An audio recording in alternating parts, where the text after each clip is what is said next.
BLIT, a short story by David Langford. Narrated by Zachary Reed.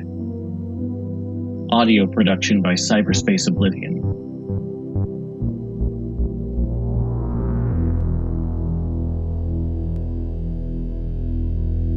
It was like being caught halfway through a flashy film dissolve.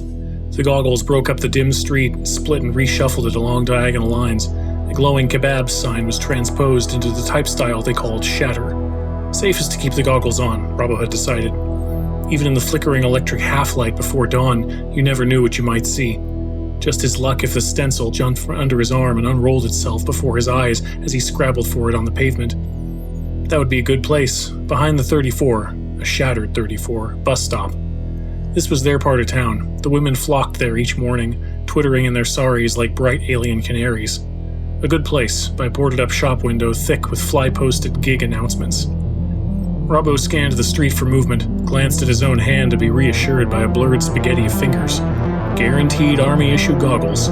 The group had friends in funny places, but they said the eye eventually adjusts. One day something clicks, and clear outlines jump at you. He flinched as the thick plastic unrolled. Then the nervy moment was past, his left hand pressing the stencil against a tattered poster, while in his right the spray can hissed. The sweetish, heady smell of car touch-up paint made it all seem oddly distant from an act of terrorism. He found he'd been careless, easy in this false twilight and through these lenses. There were tacky patches on his fingers as he re-rolled the parrot.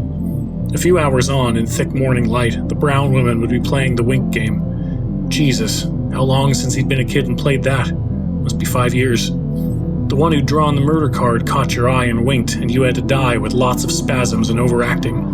To survive, you needed to spot the murderer first and get in with an accusation, or at least know where not to look. It was cold. Time to move on, to pick another place.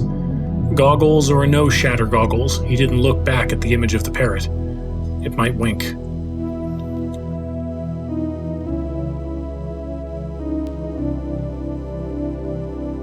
Secret Basilisk. Distribution UK list BIV only.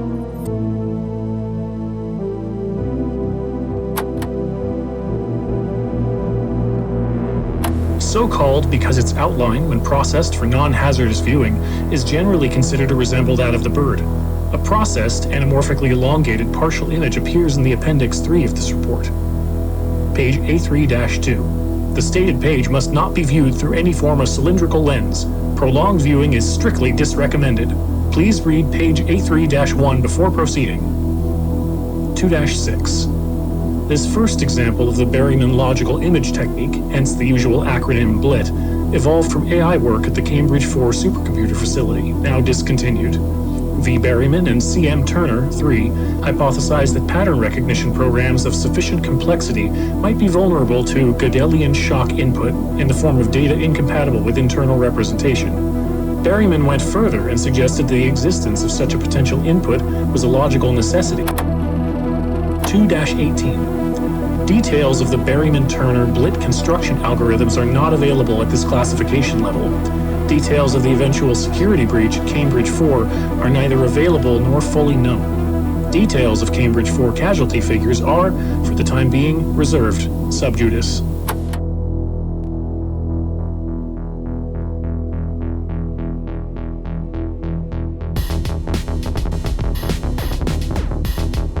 IRA got a hold of it somehow, Mac had said. Brovos. We do some of our shopping in the same places, Jelly and like that. Slipped us a copy they did. The cardboard tube in Robbo's hand had suddenly felt 10 times as heavy.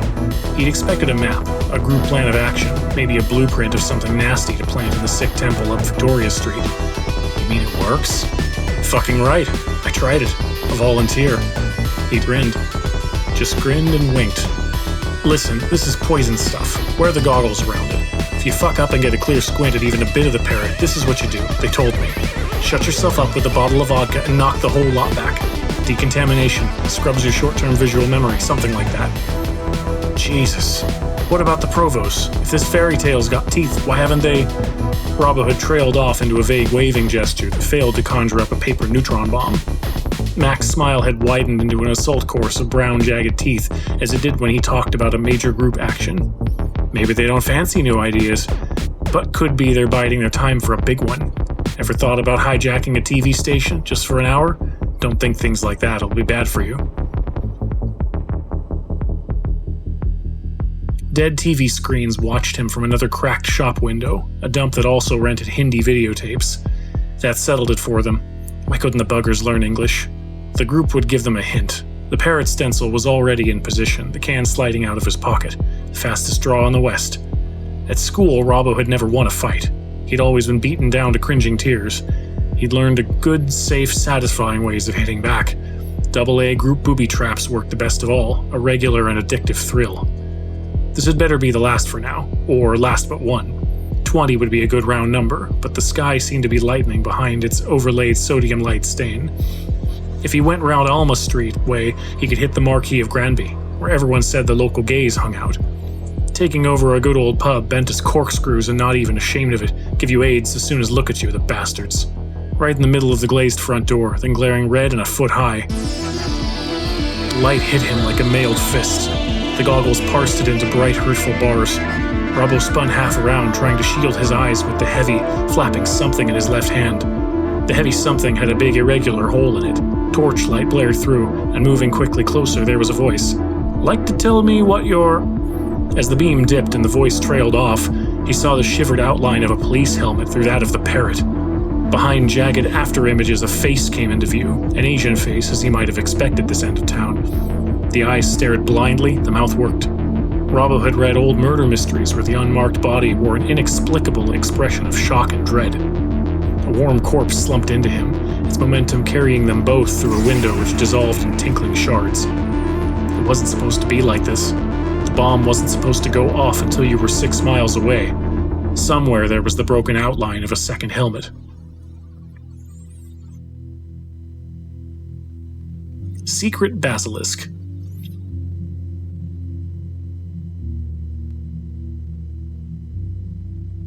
Independently discovered by at least 2 amateurs in computer graphics, the fractal star is generated by a relatively simple iterative procedure which determines whether any point in 2-dimensional space, the complex field, does or does not belong to its domain. This algorithm is now classified. 3-3. The fractal star does not exhibit BLIT properties in its macrostructure. The overall appearance may be viewed, see Appendix 3, page A3-3.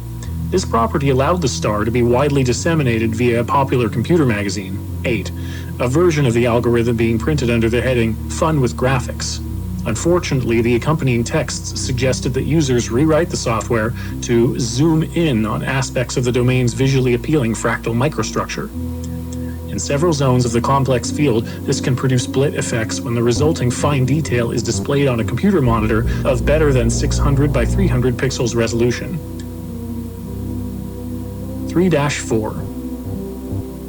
Approximately 4% of the magazine's 115,000 readers discovered and displayed BLIT patterns latent within the fractal star. In most cases, other members of family units and/or emergency services inadvertently became viewers while investigating the casualty or casualties.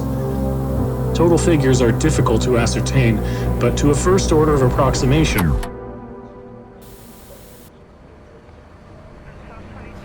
tape the envelope all round, that's it, and write "Danger, do not open" in ruddy big letters, both sides, right? So, you know all about it? There have been bulletins. Squaddies picked up 50 in that Belfast raid. Leeds CID got another, some bastard just like this one. I tell you, this job's been a shambles for years, and now it's a fucking disaster. 3 constables and a sergeant gone, picking up a spotty little shit you could knock flying just by spitting at him. Robbo hurt in a variety of places, but kept still and quiet, eyes shut, slumped on the hard bench where ungentle hands had dropped him. He told them every place he'd hit, but they kept on hurting him. It wasn't fair. He felt the draft of an opening door. Photo ID positive, sir. Robert Charles Bitten, 19, 2 previous for criminal damage, suspected link Albion Action Group. Nothing much else on the printout. I suppose it makes sense. Vicious sods. Run into them yet, Jimmy? Nearest things we've got here to the Ku Klux fucking Klan. This one will be out of circulation for a good long while. Jimmy, you haven't been keeping up with this BLIT stuff, have you? It's the same as that fucking nightmare with the kids and their home computers. God knows how much longer they can keep the lid on. It's going to get us all sooner or later. Look, we're going to have 4 PMs with a cause of death unknown, immediate cause heart failure, and have I really got to spell it out? Oh, the only evidence is in that sodding envelope, a real court clearer, eh?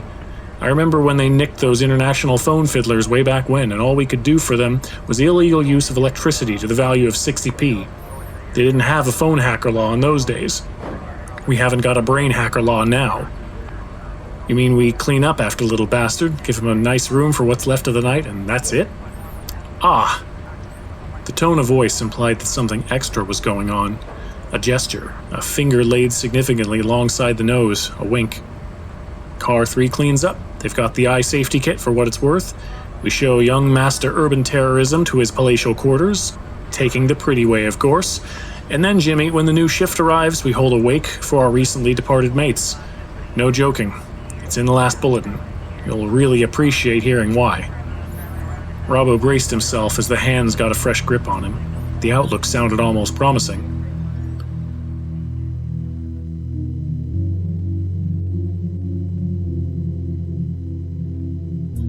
Secret Basilisk.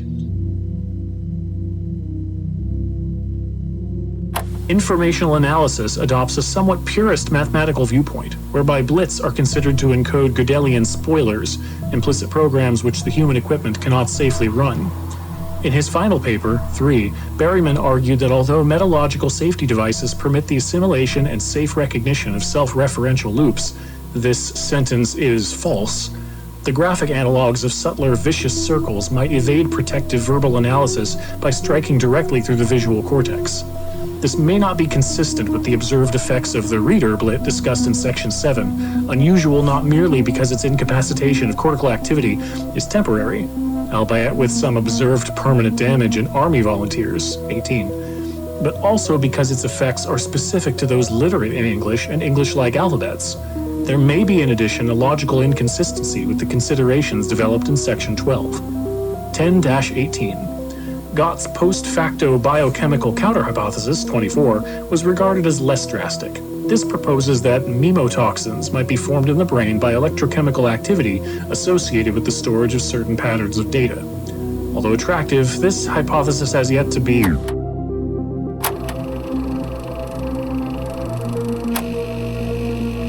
12-4. The present situation resembles that of the explosion in particle physics. Not merely new species of BLIT, but entire related families continue to emerge, as summarized in Appendix A2. One controversial interpretation invoked the Sheldrake theory of morphic resonance, 25.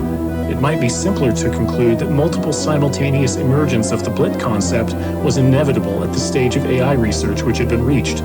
The losses amongst leading theorists, in particular those with marked powers of mathematical visualization, constitute a major hindrance to further understanding.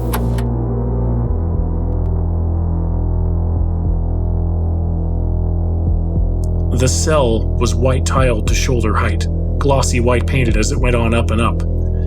Its reek of disinfectant felt like steel wool up the nose, down the throat. In a vague spirit of getting the most from the amenities, Robbo patronized the white china toilet and scrubbed his hands futilely in the basin. Cold water couldn't shift those red acrylic stains, before lying down to wait. They couldn't touch him, really. They might fine him on some silly vandalism charge, and he might accidentally fall down a few more flights of stairs before reaching the magistrate's court. Even now the hard bunk caught him in all sorts of puffy, bruised places. But in the long run, he was okay. They knew that. They knew that, but they hadn't seemed bothered, had they? He had a flash then, of them smiling. "We aren't pressing charges, and this way, sir. And if you could just pick up your property, a door would open, and guess what would be waiting for him there to see?" Silly. They wouldn't. But suppose. Time passed. The terminus was easy to imagine. He'd seen it so often through the shatter lenses, a long bird profile sliced at an angle and jaggedly reassembled. Parrot salami. An outline against walls and windows and posters is a solid shape in glistening red that lost its color to orange sodium glare. An outline again as a dead man's broken eyes met his. It seemed to hover there behind his closed eyelids. He opened them and stared at the far-off ceiling, spattered with nameless blobs and blots by the efforts of past occupants. If you imagine joining the dots, images began to construct themselves, just as unconvincing zodiac pictures. After a time, one image in particular threatened to achieve clear focus. He bit through his lip, took refuge in a brief whiteout of pain. It was in him. They knew. Even with protection, he'd looked too long from too many angles into the abyss. He was infected. Robbo found himself battering at the heavy metal door, bloodying his hands. Useless, because just as there was no clear crime he could have committed, there was no good medical reason why unfriendly police should offer him a massive, memory-clouding dose of alcohol. Flat on the bunk again, he ran for his life. The parrot stalked him through the gray hours of morning, smoothing its fractal feathers, shuffling itself slowly into clarity as though at the end of a flashy film dissolve, until at last, his mind's eye had to acknowledge a shape. A shape. A wink.